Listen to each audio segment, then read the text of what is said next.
Kasih dan kemurahan Tuhan selalu kita nikmati dalam hidup kita, membuat kita selalu bersyukur dan berterima kasih kepadanya.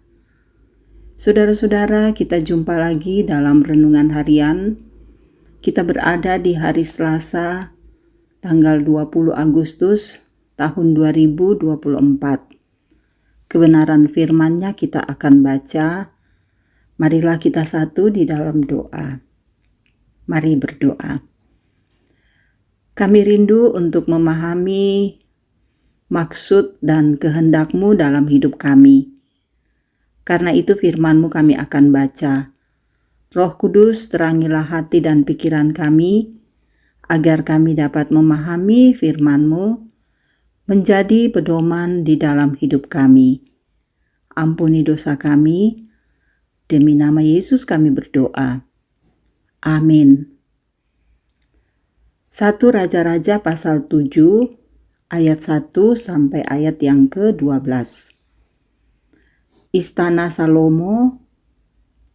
Salomo mendirikan istananya sampai 13 tahun lamanya. Barulah selesai seluruh istananya itu. Ia mendirikan gedung hutan Libanon, 100 hasta panjangnya, dan 50 hasta lebarnya, dan 30 hasta tingginya. Disangga oleh 3 jajar tiang kayu aras, dengan ganja kayu aras di atas tiang itu. Gedung itu ditutup dari atas dengan langit-langit kayu aras, di atas balok-balok melintang yang disangga oleh tiang-tiang itu. 45 jumlahnya, yakni 15 sejajar. Ada pula 3 jajar jendela berbidai, jendela berhadapan dengan jendela 3 kali. Dan semua pintu dan jendela segi 4 bangunnya, jendela berhadapan dengan jendela 3 kali. Ia membuat juga balai saka 50 hasta panjangnya dan 30 hasta lebarnya, dengan di sebelah depannya sebuah balai lagi yang bertiang dan bertangga di sebelah depannya.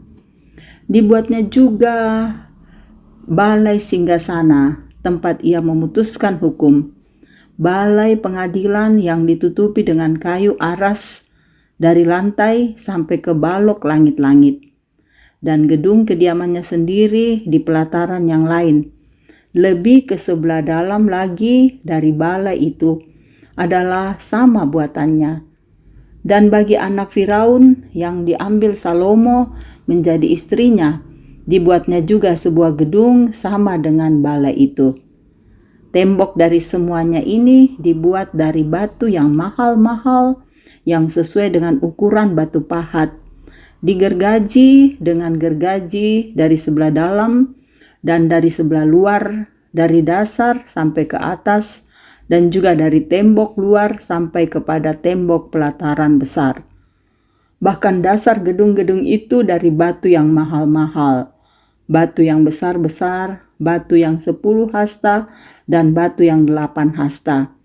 Di bagian atas ada batu yang mahal-mahal berukuran batu pahat dan kayu aras juga. Sekeliling pelataran besar ada tembok dari 3 jajar batu pahat dan 1 jajar balok kayu aras. Demikian juga sekeliling pelataran dalam rumah Tuhan dan balainya. Demikian firman-Nya. Haleluya. Amin.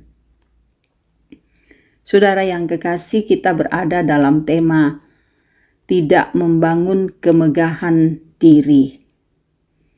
Saudara, ketika kita melihat bangunan besar seperti katedral di kota besar atau luar negeri, betapa bangunan ini menunjukkan kemegahan dan keindahan arsitekturnya. Waktu yang dipergunakan dan dana yang dihabiskan tentu tidak sedikit, saudara. Tetapi juga ada bangunan untuk manusia yang dibangun jauh lebih lama dan lebih mahal dan lebih megah. Hal ini saudara menggambarkan bahwa pujian itu bukan saja untuk Tuhan, manusia juga ingin dipuji. Setelah ia membangun bait suci selama 7 tahun, ia membangun rumah bagi dirinya sendiri. Ia bangun selama 13 tahun. Hutan Lebanon dipilih menjadi tempat ia membangun rumah. Dibangun dengan segala aspek-aspek keindahan dan menyenangkan, sehingga pekerjaan bisa dilakukan di rumahnya. Dia juga memakai bahan-bahan yang terbaik, batu, pondasi yang mahal dan dikerjakan dengan baik. Bahkan pelataran rumahnya dibuat mirip dengan pelataran bait Allah.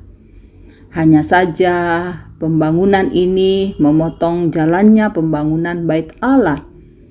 Apakah ada ketakutan dalam diri Salomo?